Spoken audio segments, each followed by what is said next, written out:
या न्यूज बुलेटिनचे मुख्य प्रायोजक आहेत देशातील अग्रगण्य सुवर्णपेढी चंदूकाका सराफ अँड सन्स प्रायव्हेट लिमिटेड। या न्यूज बुलेटिनचे सहप्रायोजक आहेत ASPL ॲग्रोपोलिस सिस्टीम प्रायव्हेट लिमिटेड।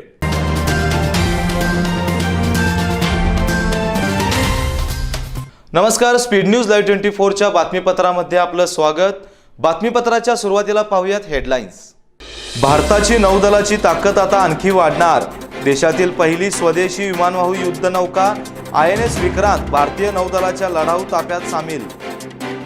दसऱ्यापर्यंत मंत्रिमंडळ विस्तार होण्याची शक्यता। लवकरच राज्याला मिळणार आणखी 23 नवे मंत्री। वनमंत्री सुधीर मुनगंटीवार यांची माहिती। गणेश मूर्तींचं पंचगंगेत विसर्जन नाहीच, जिल्हाधिकारी राहुल रेखावार यांनी पत्रकार परिषदेत केली भूमिका स्पष्ट। पंचगंगा प्रदूषण प्रकरणी महापालिकेला 2,20,00,000 दंडाची नोटीस। 2 दिवसात महापालिका नोटिसेला देणार उत्तर। कलेला राजाश्रय देणाऱ्या राजश्री शाहू महाराजांना घरगुती सजावटीतून अभिवादन। कोल्हापुरातील शिवाजी पेठ इथल्या इंद्रजित माने यांच्या कुटुंबियांनी साकारली सजावट। आता बातम्या पाहूयात विस्तारानं। भारतीय नौदलाला आज नवा झेंडा मिळालाय। पंतप्रधान नरेंद्र मोदी यांनी नौदलाच्या नव्या झेंड्याचं अनावरण केलंय, तर पंतप्रधानांनी हा ध्वज छत्रपती शिवरायांना समर्पित केलाय। भारतीय नौदलाला नवा झेंडा मिळालाय। पंतप्रधान नरेंद्र मोदी यांनी नौदलाच्या नव्या झेंड्याचं अनावरण आज केलं। केरळ इथं भारताची पहिली स्वदेशी विमानवाहू युद्धनौका INS विक्रांत भारतीय नौदलाच्या ताफ्यात सामील झाली आहे। पंतप्रधान नरेंद्र मोदी यांच्या हस्ते हा सोहळा पार पडला। याचवेळी पंतप्रधानांच्या हस्ते भारतीय नौदलाच्या नवीन झेंड्यांचं अनावरण करण्यात आलं। भारतीय नौदलाच्या नव्यानं अनावरण करण्यात आलेल्या ध्वजावर एका बाजूला डाव्या कोपऱ्यात भारताचा राष्ट्रध्वज आहे, तर त्याच्या बाजूला भारतीय नौदलाचं चिन्ह आहे।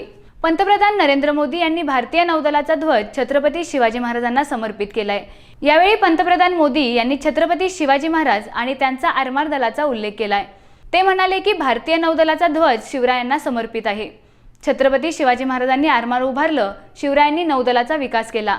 भारतानं आज गुलामगिरीची निशाणी उतरवली, असंही मोदी म्हणाले। पहिली स्वदेशी युद्धनौका INS विक्रांत भारतीय नौदलात सामील झाली आहे। कोची इथं पंतप्रधान नरेंद्र मोदी यांच्या हस्ते हा सोहळा पार पडलाय। भारतीय नौदलाची ताकद आता आणखी वाढली आहे। आज देशाची पहिली स्वदेशी विमानवाहू युद्धनौका INS विक्रांत भारतीय नौदलाच्या लढाऊ ताफ्यात सामील झाली आहे। पंतप्रधान नरेंद्र मोदी यांच्या हस्ते केरळमधील कोची इथं हा सोहळा पार पडला। त्यानंतर आता भारतीय नौदलाच्या ताफ्यात स्वदेशी बनावटीची INS विक्रांत सामील झाली आहे। पहिली स्वदेशी विमानवाहू युद्धनौका INS विक्रांत संरक्षण क्षेत्रातील स्वावलंबनाच्या दिशेनं एक महत्त्वाचं पाऊल मानलं जात आहे। या युद्धनौकेची रचना स्वदेशी आहे। भारतीय नौदलाच्या स्वतःच्या संस्थेच्या वॉरशिप डिझाईन ब्युरोनं युद्धनौका डिझाईन केली आहे, तर बंदरे, जहाज बांधणी आणि जलमार्ग मंत्रालयाच्या अंतर्गत असलेल्या कोचिन शिपयार्ड लिमिटेड या सार्वजनिक क्षेत्रातील शिपयार्ड कंपनीनं ही युद्धनौका तयार केली आहे। येत्या काही दिवसात मंत्रिमंडळ विस्तार होणार आहे। लवकरच आणखी 23 मंत्री राज्याला मिळतील, अशी माहिती वनमंत्री सुधीर मुनगंटीवार यांनी दिली आहे। एकीकडे शिंदे सरकारमध्ये पालकमंत्र्यांच्या नियुक्तीची प्रतीक्षा आहे। असं असलं तरी राज्याला लवकरच आणखी 23 मंत्री मिळतील, अशी माहिती वनमंत्री सुधीर मुनगंटीवार यांनी दिली आहे। दसऱ्यापर्यंत मंत्रिमंडळ विस्तार होणार असल्याचं ते म्हणाले। मुनगंटीवार यांच्या वक्तव्यानं मंत्रिमंडळ विस्ताराची चर्चा पुन्हा सुरू झाली आहे। प्रत्येक स्पर्धा परीक्षा इथून पुढे मराठीतूनच घेण्याचं धोरण ठरवा, असे निर्देश मुंबई उच्च न्यायालयाच्या औरंगाबाद खंडपीठानं राज्य सरकारला दिलेत। 3 ऑक्टोबरपर्यंत राज्य शासनानं या संदर्भातील शपथपत्र दाखल करायचंय। मुक्त विद्यापीठातून BSc ॲग्री हा अभ्यासक्रम शिकलेल्या मंगेश महादेव बेंद्रे यांनी मुंबई उच्च न्यायालयाच्या औरंगाबाद खंडपीठात स्पर्धा परीक्षा मराठीतून घेण्याविषयीची याचिका दाखल केली आहे। या याचिकेच्या सुनावणीवेळी प्रत्येक स्पर्धा परीक्षा इथून पुढे मराठीतूनच घेण्याचं धोरण ठरवा, असे निर्देश औरंगाबाद खंडपीठानं राज्य सरकारला दिलेत। त्या अनुषंगानं पुढील तारखेपर्यंत शपथपत्र दाखल करावं, तर या संदर्भात राज्य लोकसेवा आयोगानंही राज्य शासनाची सल्लामसलत करावी, असे निर्देश औरंगाबाद खंडपीठानं दिलेत। सप्टेंबरच्या शेवटच्या टप्प्यामध्ये देशात बहुतांश भागात पावसासाठी पोषक वातावरण तयार होणार आहे, अशी माहिती भारतीय हवामानशास्त्र विभागानं दिली आहे। मोसमी पावसाच्या शेवटच्या टप्प्यात सप्टेंबरमध्ये राज्यात बहुतांश भागात सरासरीपेक्षा अधिक पाऊस होणार असल्याचा अंदाज आहे।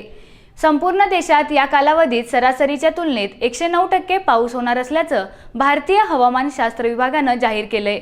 मुंबई, ठाण्यासह संपूर्ण कोकण विभाग, पश्चिम महाराष्ट्र, दक्षिण मराठवाडा आणि विदर्भात शेवटच्या टप्प्यांमध्ये काही भागात मुसळधार पावसाची शक्यता आहे। देशाचा पूर्वोत्तर भाग आणि पश्चिम उत्तर राज्यांमध्ये मात्र पावसाचं प्रमाण कमी राहणार आहे. बातमीपत्रामध्ये तर वेळ झाली एका छोट्याशा ब्रेकची. कुठेही जाऊ नका, पाहत रहा स्पीड न्यूज लाईव्ह 24. कोल्हापूर मधील पहिलाच ओके कापूर मॉल. अगरबत्ती, धूप, अत्तर, कापूर, पूजेचं सर्व सामान एकाच छताखाली. आता नव्या रूपात. निशिकांत ट्रेडर्स यांचा ओके कापूर मॉल कोल्हापूर.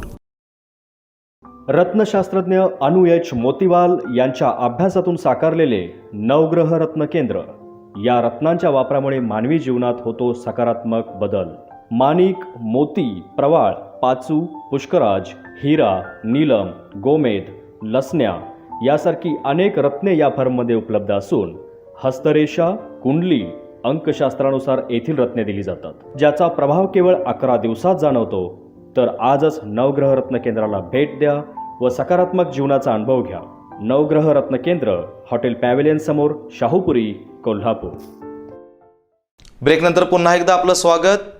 कोल्हापुरातील पंचगंगा नदीत कोणत्याही परिस्थितीत गणेश मूर्तीचं विसर्जन करता येणार नाही अशी भूमिका जिल्हाधिकारी राहुल रेखावर यांनी घेतली आहे.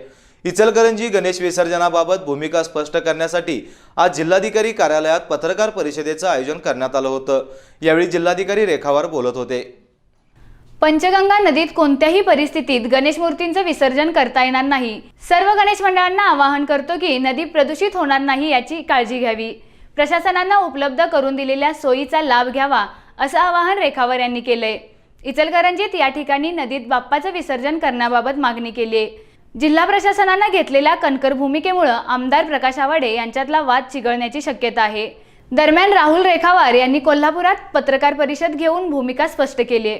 जे स्थानिक आमदार आहेत त्यांनी ही मागणी करणारं पत्र की पंचगंगा नदीतच गणेश मूर्तींचं विसर्जन करण्याची परवानगी देण्यात यावी, हे पत्र जेव्हा माननीय उपमुख्यमंत्री महोदयांना दिलं त्यावेळेस माननीय उपमुख्यमंत्री महोदयांचा त्यावर चेहरा जरूर दिसतो की यास मान्यता देण्यात यावी. परंतु जेव्हा ते पत्र माझ्यापर्यंत आलं त्यावेळेस लगेचच या आपल्याला माननीय उच्च न्यायालय, सर्वोच्च न्यायालय, NGT यांच्या ज्या ऑर्डर्स आहेत आणि महाराष्ट्र पोल्युशन कंट्रोल बोर्ड आणि सेंट्रल पोल्युशन कंट्रोल बोर्डच्या ज्या सूचना आहेत त्या सर्व सूचना आम्ही माननीय उपमुख्यमंत्री कार्यालयाच्या निदर्शनास आणून दिल्या आणि त्यांनी पण याचा सविस्तर अभ्यास केला. आपल्या पूर्ण जिल्ह्यातील याविषयीची जी संपूर्ण मोहीम चळवळ आहे आणि आपल्या गणेश मूर्तींचं पर्यावरणपूरक विसर्जनाची जी प्रक्रिया आहे जी दरवर्षी वाढतच आहे. मागील वर्षी तर जवळपास 3.5 लाख गणेश मूर्ती आपण पर्यावरणपूरक पद्धतीने विसर्जित करू शकतो. या सर्व माहिती जेव्हा आपण माननीय उपमुख्यमंत्री कार्यालयात कळवल्या त्यावेळेस त्यांनी सुद्धा या सर्व गोष्टींचा अभ्यास करून मला आणि आमदार साहेबांना स्वतःला सुद्धा हे फोन करून कळवलं की जे काही करायचंय ते मान्य न्यायालयांच्या आदेशाप्रमाणेच करायचं आहे. अशी कोणतीही मान्यता जिल्हाधिकारी देणार नाहीत. ज्या गोष्टीला मान्य उच्च न्यायालय, सर्वोच्च न्यायालय किंवा वॉटर ऍक्ट खाली बनलेल्या ज्या पण काही गाईडलाईन्स आहेत त्याचा भंग होईल अशी कोणतीही सूचना जिल्हाधिकारी देणार नाहीत. आणि या गोष्टीची मान्य आमदार साहेबांना सुद्धा मान्य उपमुख्यमंत्री कार्यालयातून कल्पना देण्यात आलेली आहे आणि मी स्वतः सुद्धा त्यांच्याशी हे प्रत्यक्ष भेटून कन्फर्म केले की त्यांच्याकडे हा मेसेज पोहोचलेला आहे. त्यामुळे मान्य उपमुख्यमंत्री कार्यालयाने जरी सांगितलं की मान्यता द्यावी तरी त्याचा अर्थ हाच असेल की इतर सर्व कायदे, नियम, आदेश, न्यायालयीन निर्णय यांना अधीन राहूनच ती मान्यता देता येईल. पंचगंगा प्रदूषण प्रकरणी कोल्हापूर महानगरपालिकेला महाराष्ट्र प्रदूषण नियंत्रण मंडळानं तब्बल 2,60,00,000 रुपये दंडाची नोटीस बजावली आहे. सुभाष स्टोअर्समधील सांडपाणी मिसळून पंचगंगा प्रदूषित होतीये. पंचगंगा प्रदूषणमुळे तेरवाड इथं मासे मृत झालेत. या प्रकरणी राष्ट्रीय हरित लवादाकडे खटला सुरू आहे. त्या अंतर्गत 26 ऑगस्टला ही नोटीस महापालिकेला देण्यात आली आहे. कोल्हापूर महापालिकेच्या ताब्यात शेकडो वाहनं आहेत. त्यांच्या देखभाल दुरुस्तीसाठी उमा टॉकीजजवळ सुभाष स्टोअर्स हे वर्कशॉप आहे. या वर्कशॉपमधील वाहन धुतल्यानंतर त्याचे सांडपाणी जयंती नाल्यात जातं. पुढे जयंती नाला पंचगंगा नदीत मिसळतो. मोठ्या प्रमाणात पंचगंगा नदीचं प्रदूषण होतंय. महापालिकेनं प्रदूषण नियंत्रण मंडळाकडे सुभाष स्टोअर्समधील सांडपाणी प्रक्रिया प्रकल्पासाठी परवानगी मागितली. मंडळांनी 1982चे परवाना शुल्क 6 लाख आणि त्यावरील दंड 27 लाख असं मिळून 33 लाख रुपये भरण्यासाठी महापालिकेला पत्र पाठवलंय. महापालिकेनं दंडाची रक्कम माफ करावी अशी मागणी केली आहे. दरम्यानच्या कालावधीत याचिकाकर्त्यांनी प्रदूषण नियंत्रण मंडळाच्या वतीनं महापालिकेवर पंचगंगा प्रदूषण प्रकरणी कोणतीच कारवाई होत नसल्याचं सांगून कारवाईची मागणी केली आहे. त्यानंतर मंडळानं थेट दंडाची नोटीस महापालिकेला पाठवली आहे. त्यामुळे महापालिकेत खळबळ उडाली आहे. कोल्हापुरातील बिनखाबी गणेश मंदिर आता मूळ स्वरूपात भक्तांना पाहायला मिळणार आहे. काही दिवसांपूर्वी पश्चिम महाराष्ट्र देवस्थान समितीच्या वतीने बिनकामी गणेश मंदिरातील श्री गणेशाच्या अंगावरील शेंदुराचा थर चालन विधीने काढण्यात आला होता। त्यामुळे गणेशाचे मूळ रूपातील दर्शन भक्तांना घेता आले। आता यानंतर आजपासून बिनकामी गणेश मंदिराच्या अंतर्गत आणि बाहेरील बाजूच्या भिंतीचे रंगाचे थर काढण्याचं काम देवस्थान व्यवस्थापन समितीमार्फत सुरू करण्यात आले, अशी माहिती पश्चिम महाराष्ट्र देवस्थान समितीचे सचिव शिवराज नायकवडी यांनी दिली आहे।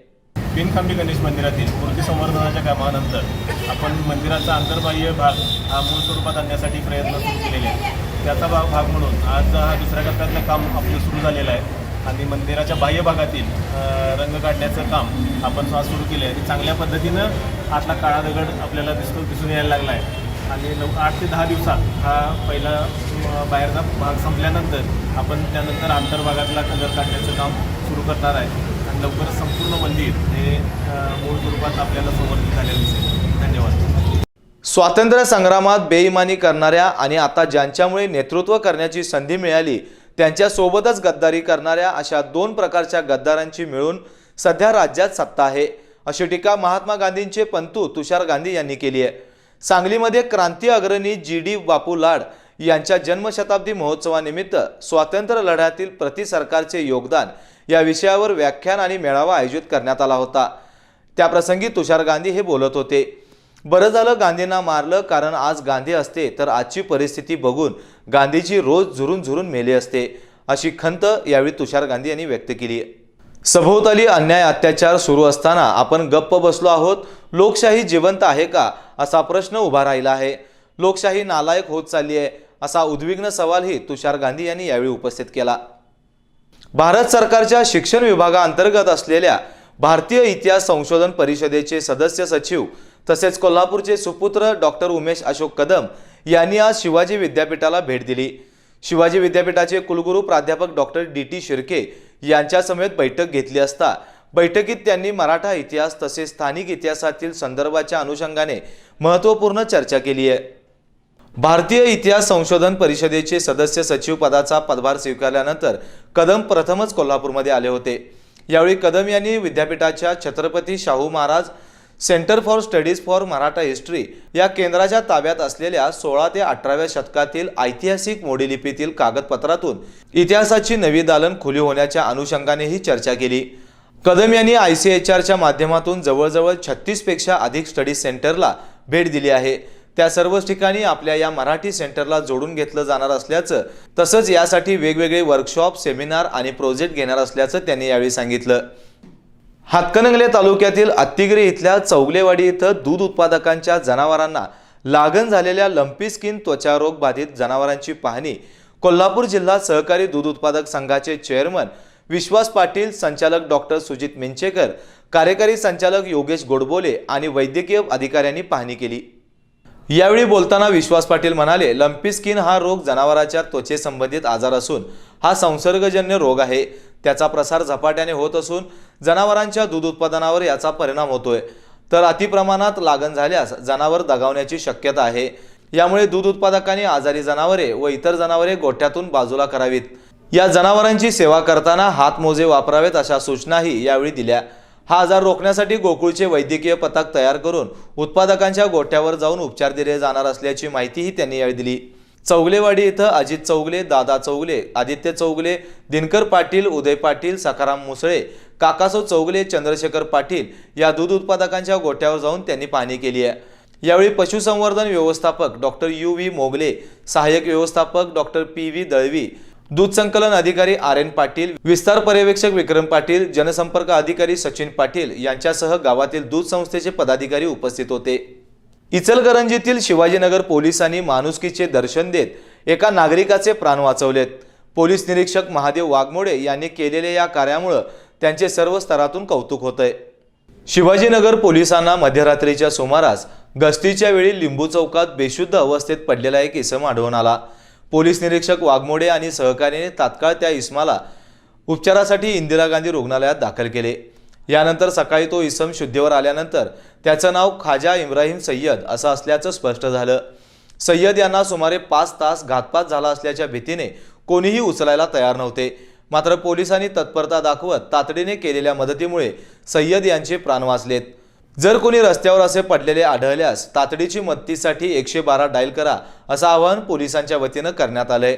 पोलीस निरीक्षक Mahadev Waghmode, police head constable Ashwin Dunung, चालक हरिकांत देवमोरे यांच्या पथकाने केलेल्या मदतीने खऱ्या अर्थानं माणुसकी जिवंत असल्याचं दिसून आलं। बॉईज 2 ला प्रेक्षक आणि समीक्षकांकडून उत्स्फूर्त प्रतिसाद मिळाला। चित्रपटाचे कथानक, अभिनय सर्वांनाच खूप भावला।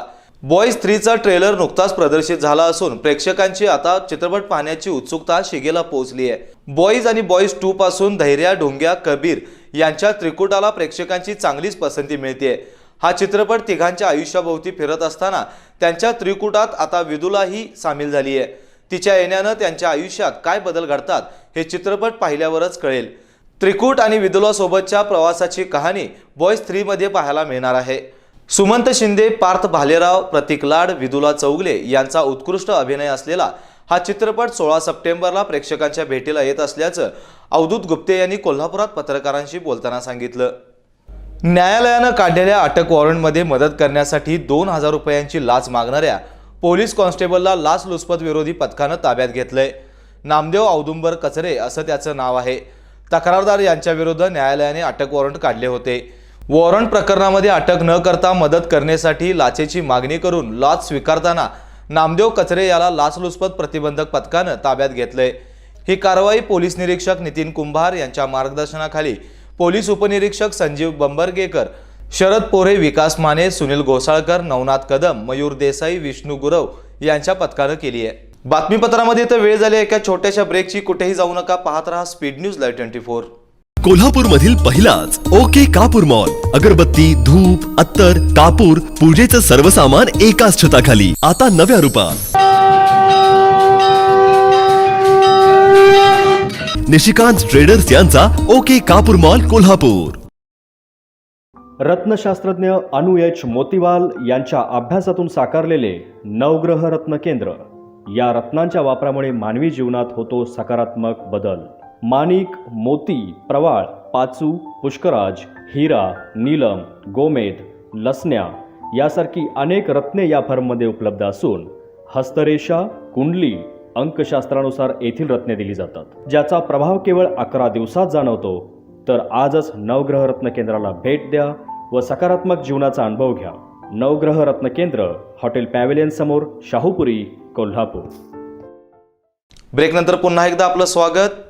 कलानगरी म्हणून ओळख असलेल्या कोल्हापुरात आरक्षणाचे प्रणेते राजश्री छत्रपती शाहू महाराज यांनी कलेला राजाश्रय दिला। यामुळे जागतिक स्तरावरील अनेक कलाकार कोल्हापुरात घडले। राजश्री छत्रपती शाहू महाराजांच्या योगदानाला अभिवादन करण्यासाठी कोल्हापुरातील शिवाजी पेठेतील फिरंगाई तालीम इथं राहणाऱ्या इंद्रजित माने यांनी आपल्या कुटुंबियांच्या मदतीनं राजश्री छत्रपती शाहू महाराजांच्या स्मृती शताब्दी वर्षानिमित्त त्यांच्या कार्याचा आढावा घरगुती सजावटीतून घेतलाय। पाहुयात माने यांची आगळी वेगळी सजावट।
इंद्रजित उदय माने, शिवाजीपेठ, कोल्हापूर।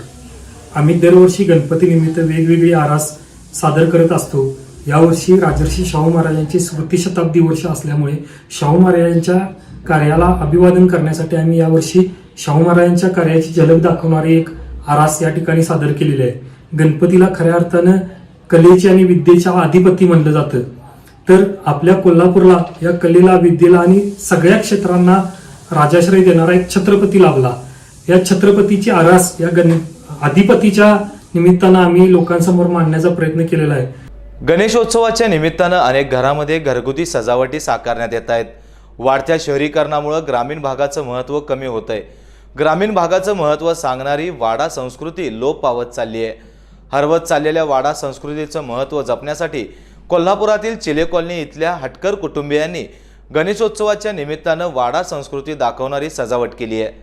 रोहन हटकर यांनी कुटुंबियांच्या मदतीनं घरगुती सजावटीत वाडा संस्कृती साकारली आहे। यासाठी त्यांना पत्नी शीतल, मुलं सई आणि श्री यांनीही मदत केली आहे। पाहुयात ग्रामीण बाज दाखवणारा हा घरगुती देखावा।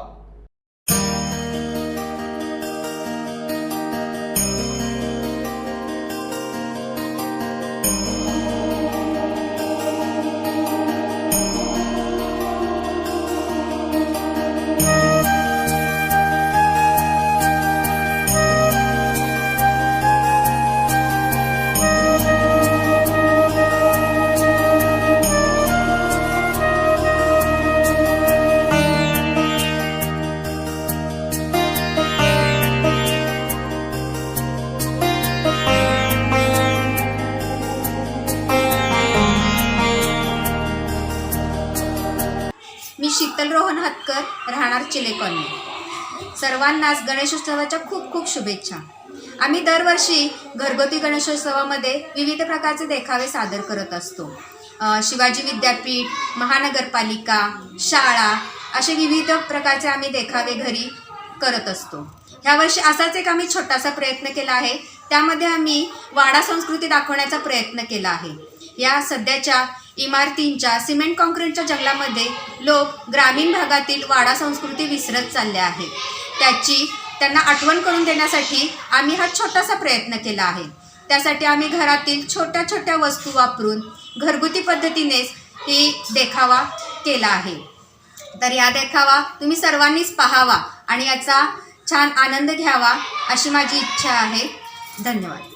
वर्षा पर्यटन करत असताना निसर्गप्रेमींना साथ घालतो तो धबधबा। अनेकांना धबधब्याचं आकर्षण असतं।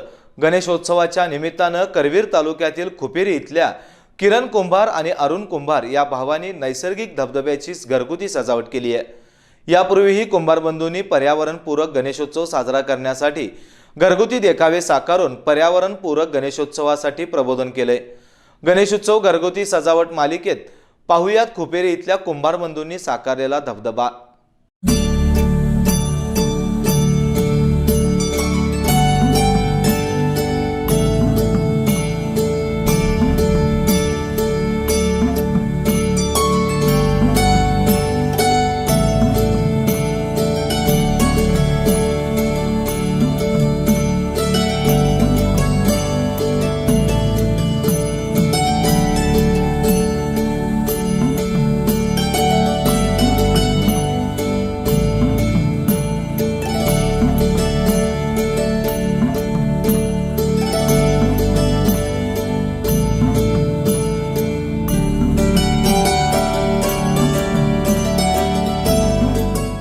नमस्कार, मी अरुणाश्री कुंभार खुपेरे।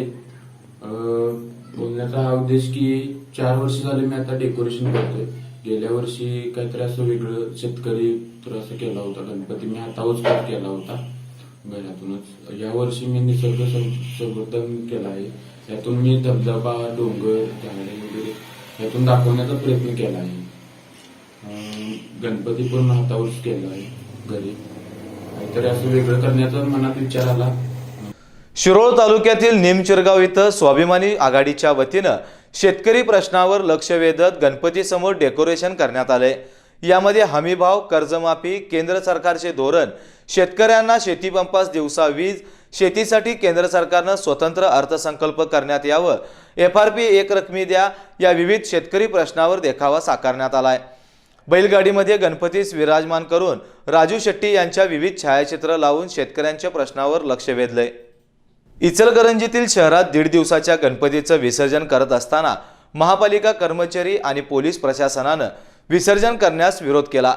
यावेळी शिवप्रतिष्ठान हिंदुस्थान गणेश भक्त पोलिसांमध्ये काही काळ वादावादी झाली।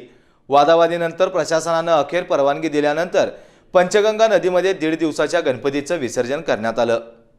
इचलकरंजी शहरामध्ये गेल्या काही दिवसांपासून पंचगंगा नदीमध्ये गणपतीचे विसर्जन करायचं नाही असा पवित्रा जिल्हा प्रशासन, महापालिका, पोलीस प्रशासनानं घेतलाय। पंचगंगा नदीमध्ये विसर्जन करायचं आहे त्यांनी पंचगंगा नदीमध्ये करावं असंही सांगण्यात आलं होतं। पण 1.5 दिवसाच्या गणपतीचं विसर्जन करण्यास पंचगंगा नदी घाटावर सुरुवात झाली असता महापालिका आणि पोलीस प्रशासनानं याला विरोध केला। याची माहिती मिळताच शिवप्रतिष्ठान हिंदुस्थानच्या कार्यकर्त्यांनी आणि गणेश भक्तांनी गर्दी केली। यावेळी कार्यकर्ते आणि प्रशासनामध्ये काही काळ वादावादीचा प्रकार घडला। प्रशासनानं परवानगी दिल्यानंतर 1.5 दिवसाच्या गणपतीचं नदीमध्ये विसर्जन करण्यात आलं। यावेळी घाटावर मोठा पोलीस बंदोबस्त तैनात करण्यात आला होता। यावेळी महाजन गुरुजी यांच्यासह शिवप्रतिष्ठान हिंदुस्थानचे कार्यकर्ते, गणेश भक्त मोठ्या संख्येने उपस्थित होते। जाता जाता पुन्हा एकदा पाहूयात हेडलाईन्स। भारताची नौदलाची ताकद आता आणखी वाढणार, देशातील पहिली स्वदेशी विमानवाहू युद्धनौका INS विक्रांत भारतीय नौदलाच्या लढाऊ ताफ्यात सामील। दसऱ्यापर्यंत मंत्रिमंडळ विस्तार होण्याची शक्यता, लवकरच राज्याला मिळणार आणखी 23 नवे मंत्री। वनमंत्री सुधीर मुनगंटीवार यांची माहिती। गणेश मूर्तींचं पंचगंगेत विसर्जन नाहीच, जिल्हाधिकारी राहुल रेखावार यांनी पत्रकार परिषदेत केली भूमिका स्पष्ट। पंचगंगा प्रदूषण प्रकरणी महापालिकेला 2,20,00,000 दंडाची नोटीस, 2 दिवसात महापालिका नोटिसेला देणार उत्तर। कलेला राजाश्रय देणाऱ्या राजश्री शाहू महाराजांना घरगुती सजावटीतून अभिवादन। कोल्हापुरातील शिवाजी पेठ इथल्या इंद्रजित माने यांच्या कुटुंबियांनी साकारली सजावट। वेळ झाली तर थांबण्याची, पुन्हा भेटूयात नवीन बातमीपत्रासह। तोपर्यंत पाहत रहा स्पीड न्यूज लाईव्ह 24। या न्यूज बुलेटिनचे मुख्य प्रायोजक होते देशातील अग्रगण्य सुवर्णपेढी चंदू काका सराफ अँड सन्स प्रायव्हेट लिमिटेड। या न्यूज बुलेटिनचे सहप्रायोजक होते ASPL ॲग्रोपोलिस सिस्टीम प्रायव्हेट लिमिटेड। तर अशाच ताज्या अपडेट्ससाठी स्पीड न्यूज लाईव्ह 24 चॅनेलला सबस्क्राईब करा आणि बेल आयकॉनवर प्रेस करा।